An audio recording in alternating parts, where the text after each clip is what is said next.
నమస్తే అండి. Welcome to my channel. ఎలా ఉన్నారు అందరూ? బాగున్నారా? ఈరోజైతే మనకి ఈ సంవత్సరం వరలక్ష్మి వ్రతం రెండో వారం చేసుకోవాలా, మూడో వారం చేసుకోవాలని చాలామంది అడుగుతున్నారండి. అందుకని ఈ ఇన్ఫర్మేషన్ మీకు షేర్ చేద్దామని వీడియో అయితే చేస్తున్నాను. చాలా చిన్న వీడియో అండి. మన సబ్స్క్రైబర్స్కి ఈ డౌట్ క్లియర్ చేద్దామని వీడియో చేస్తున్నాను. మనకైతే ఈ 2025 సంవత్సరంలో జూలై 25 శుక్రవారం నుండి శ్రావణ మాసం అయితే స్టార్ట్ అవుతుందండి. ఇంకెంతవరకు ఉంటుందంటే ఆగస్టు 23వ తేదీన శనివారంతో మనకి శ్రావణ మాసం అనేది ముగుస్తుంది. అయితే మనకి శ్రావణ మాసం స్టార్ట్ అవ్వడంతో శుక్రవారంతో స్టార్ట్ అయ్యింది కాబట్టి అందుకనే మనకి ఈ సంవత్సరం 5 శుక్రవారాలు అయితే వచ్చాయండి.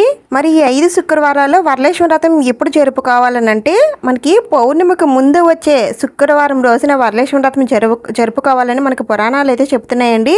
ఆ విధంగా చూసుకున్నట్లయితే మనకి పౌర్ణమి ఆగస్టు 9వ తేదీన శనివారం అయితే రాబోతుందండి. దానికన్నా ముందు వచ్చే శుక్రవారం అంటే పౌర్ణమికి ముందు వచ్చే శుక్రవారం ఆగస్టు 8వ తేదీన శుక్రవారం వస్తుందండి. అంటే మనం వరలక్ష్మి వ్రతం ఆగస్టు 8వ తేదీన శుక్రవారం రోజున జరుపుకోవాలి. అయితే ఇక్కడ రెండో వారమా మూడో వారమా అని చూడనవసరం లేదండి. మనకి పౌర్ణమికి ముందు వచ్చే ఏ శుక్రవారం వస్తుందో ఆ శుక్రవారం అయితే మనం వరలక్ష్మి వ్రతం జరుపుకోవాలి. మనకి ఈ సంవత్సరం మూడో శుక్రవారం అయితే వచ్చింది. ప్రతి సంవత్సరం కూడా మనకి రెండో శుక్రవారం వస్తుందండి. కానీ మనకి ఈ సంవత్సరం 5 శుక్రవారాలు వచ్చాయి కాబట్టి అందుకని మనకి ఈ మూడో శుక్రవారం రోజున వరలక్ష్మి వ్రతం జరుపుకోవాలి.